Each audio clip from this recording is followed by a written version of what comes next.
Good morning, everybody. Yes. All right, it's another beautiful Sunday morning. You guys excited to be back in school again? Oh, the excitement just immediately plummeted. All right. Well, I bet you're at least a little bit more excited to be here than school, right? There. Okay. Makes me feel a little bit better. Thanks for the sympathy. Yes, to some of you out there. But all right, we're in a series called Comparison, and do you guys remember what we define that as? Anybody? Yeah. Comparing, you can't use the word in the definition. So comparing is comparing yourself to others, but what is that? Here, I'll give you the definition, all right? You know what it is. It's when we compare something about ourselves against something about someone else. So technically the word is in the definition there too, but that's okay. Comparison is when we compare. So maybe the better question would be, what is to compare?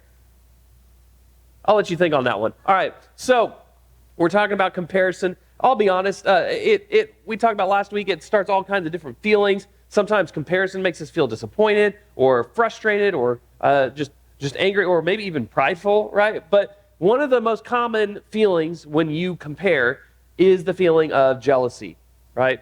It's when you compare what somebody else has versus what you have and you become jealous.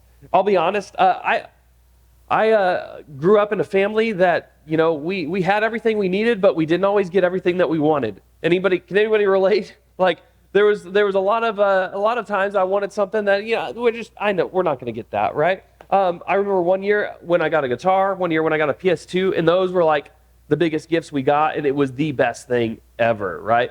But I also got a bike one time that was fun. Like we got good gifts, but there's times that like I felt like I was missing out a little bit, right? When I turned 16, for example, right, I got a 1995 red Plymouth Voyager minivan, and that thing was like, it was old.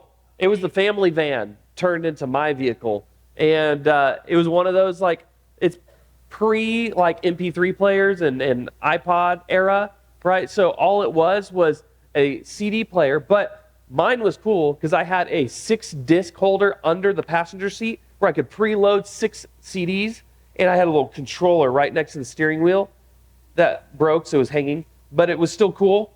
And so that was my first vehicle. By contrast, when I turned 16, there was a cool guy in my grade. We were friends. He played drums, so he and I got to jam a little bit from time to time, lead worship together. But his parents got him a Toyota FJ Cruiser.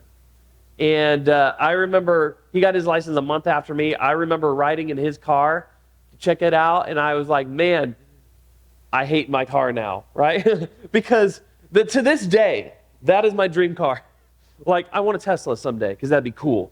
Maybe when they get more power stations throughout the U.S. But, realistically, maybe someday, if I can ever track down a black FJ Cruiser, you guys just hit me up if you find one, right? And that would be the coolest car because it looks kind of like a Jeep, but it's not a Jeep, it's Toyota, and I like Toyota, and they've got really good builds. So it just looks cool. I would look good in that, right? Even the racks on top look like a cool hairdo for the car or something. Like, I know it's weird. Maybe it's just my 16-year-old fascination with it, but I love that car, right? And so I remember being 16 and being like, man, I'm glad I have a car, but it'd be nice if it wasn't a beat-up old family minivan. It'd be nice if it was like something cool looking, right? But honestly, I was happy with what I had.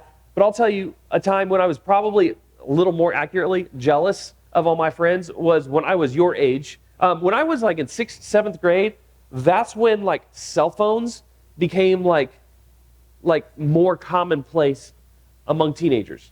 So for a while, like in the early 2000s, late 90s, like if you were a rich businessman, you had a cell phone. And it was like one of those you pull out the antenna, and you got a cell phone, right? And then by the time it was like the mid-2000s when I was your guys' age, then like teenagers started getting phones, but all my friends got a phone before me. And I remember being like 7th grade thinking like, man, if I could just like wake up on a Saturday morning after sleeping in, flip open my phone, and then like text a friend, and I can instantly message them, that would be the coolest thing in the world, right?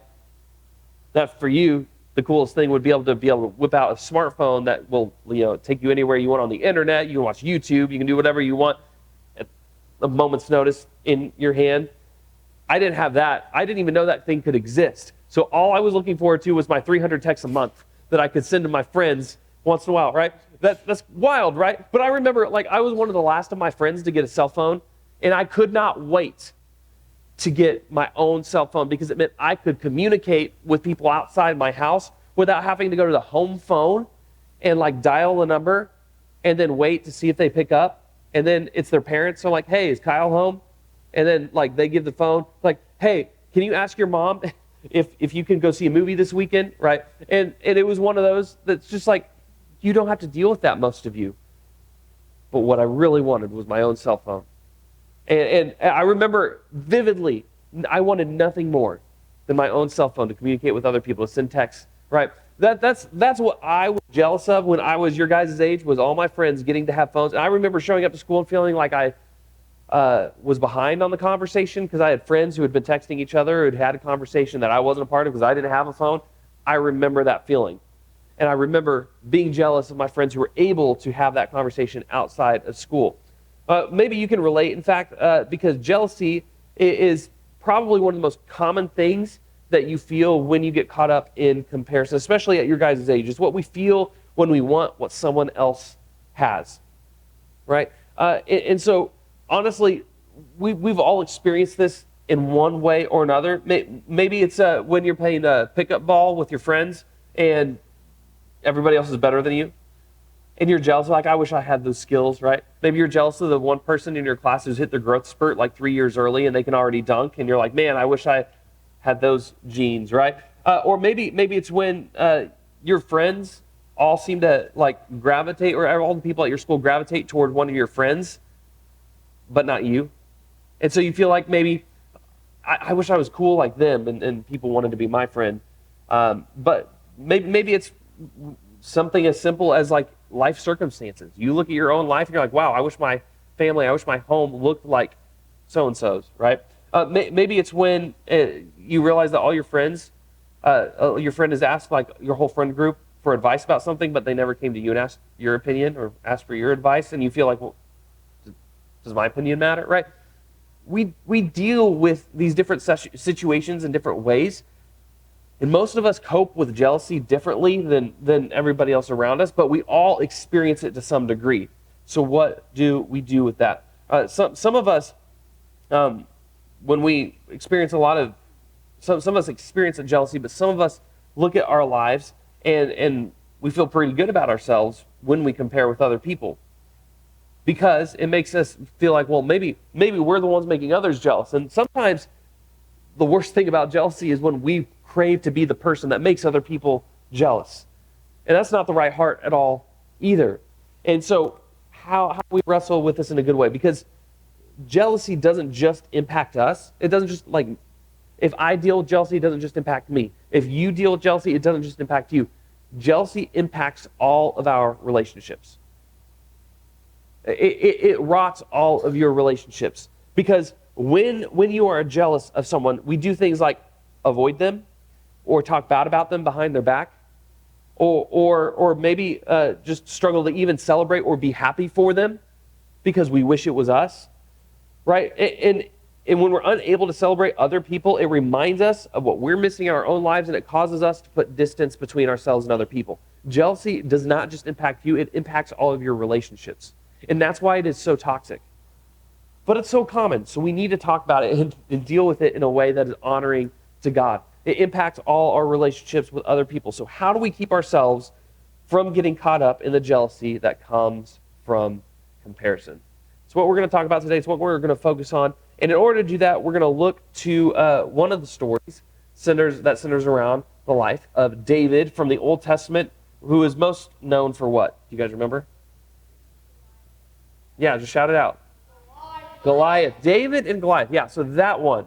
So David was anointed by the prophet Samuel to be king, right? Some of you know this. You're familiar with this story. But what was the trick here?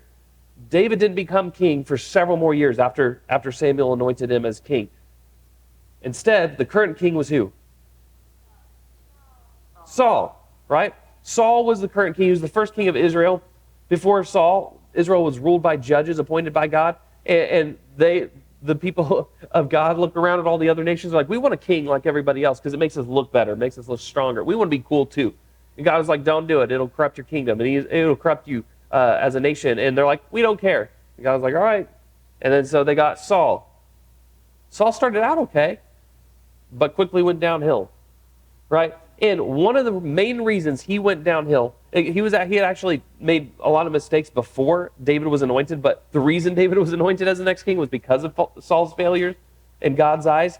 And so, but one of the things that really just tanked Saul's kingdom and his rule as king was jealousy.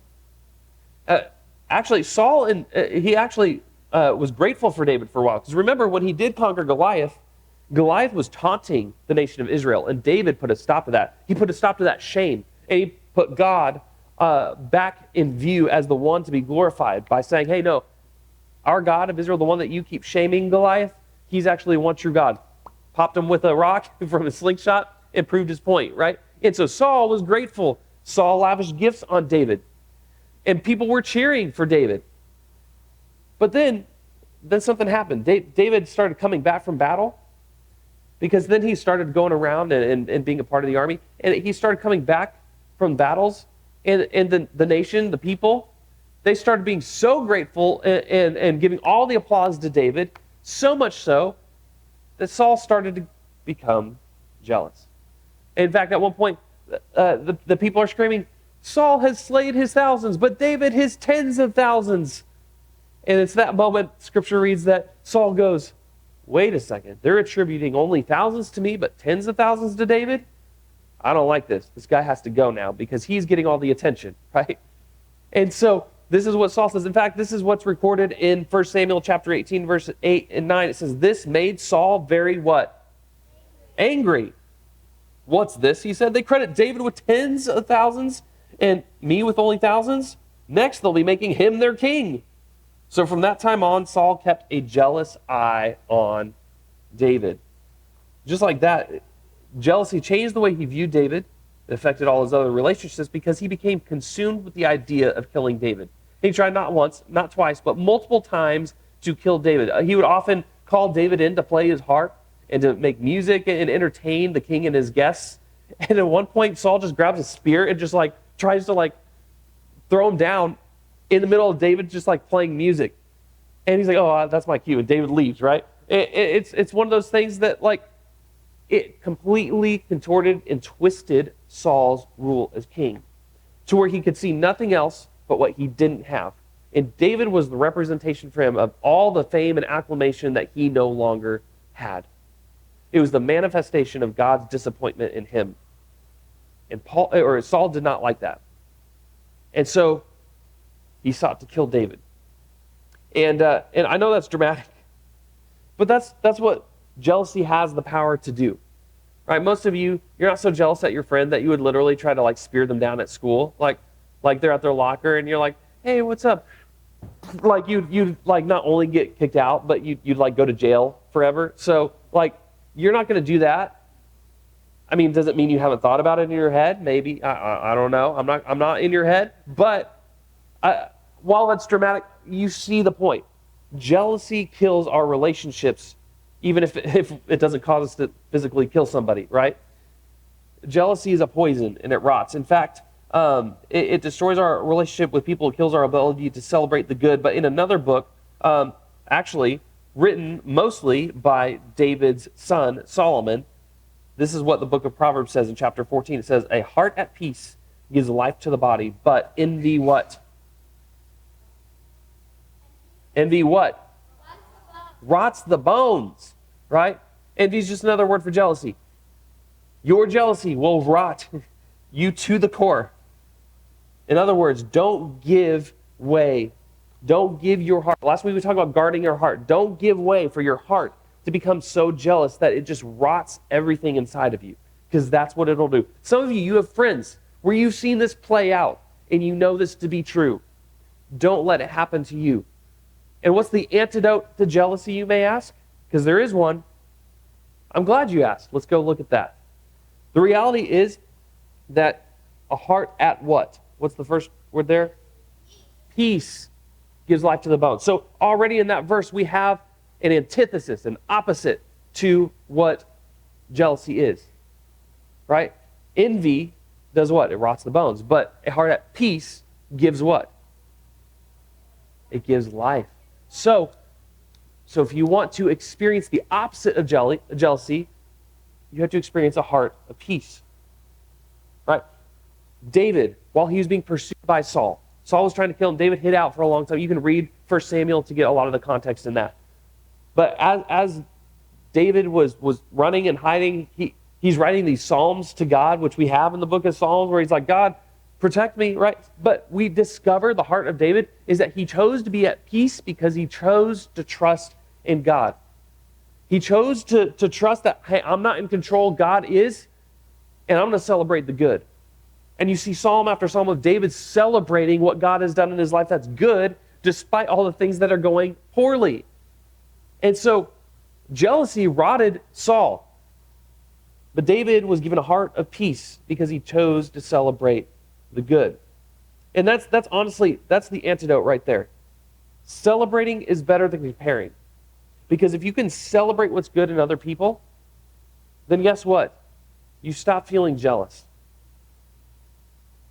Right? Sometimes you have to fake it till you make it. Other times, it's literally just you're training your mind to take a different approach.